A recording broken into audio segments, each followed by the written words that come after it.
So what our second point here is huge. Coming back to Luke 7. Slip back to Luke 7.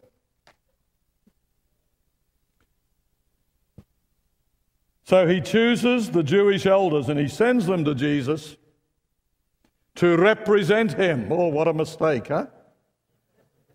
What a mistake. And notice what they say to Jesus.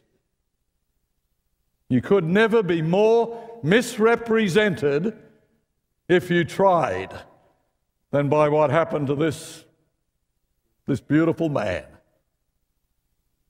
Notice what they say to Jesus in his behalf. Verses 4 and 5. When they came to Jesus, they earnestly entreated him, saying, "This man is..." You could not have used a worse word to Jesus if you'd tried. "This man is worthy.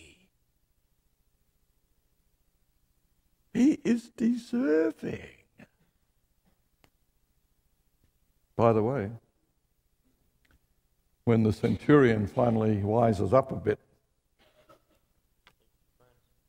he decides to send his friends. Yes, he does. And I want you to notice twice what he repeats. The end of verse 6. When he hears that Jesus is already walking towards his house, he says, "Lord, don't trouble yourself. Don't come any further. For I am not worthy. I'm not worthy for you to come under my roof." And in verse 7, he repeats it. "For this reason, I did not consider myself to be worthy even to come to you." Well, he's at least clear theologically, isn't he? I hope you know again this morning that worthiness is rooted in the atoning death of Jesus. Through the atoning death of Jesus, God has actually justified us. He has declared us to be worthy, righteous, holy, because he's taken the marvelous holiness of Jesus and offered it to us in exchange for our wretched, miserable unholiness.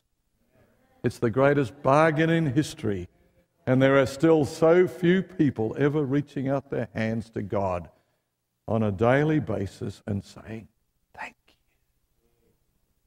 Thank you. Because you have demonstrated your love towards me, in that while I was yet a sinner, Christ died for me." Oh God, I hope you've done that already this morning. Because if you've done that already this morning, the good news is, as with the centurion, the Spirit of the living God is in you already today. You may not feel worthy. You may even say to God, as I did this morning, "I'm a wretched man. There's nothing good in me, Lord."